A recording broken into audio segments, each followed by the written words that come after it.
So here's my son. He is so excited to start building this. He was able to interpret the instructions very easily, very clearly. He had no issues with that. It did take some time to build this, but he worked on it little by little after school for a few days, and he was so excited every day when he came home to start working on it.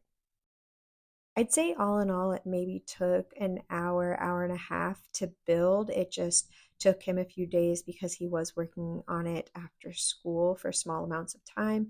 But he's so excited about this piece. It really is such a pretty, pretty piece. And he is actually building this to give to his grandma.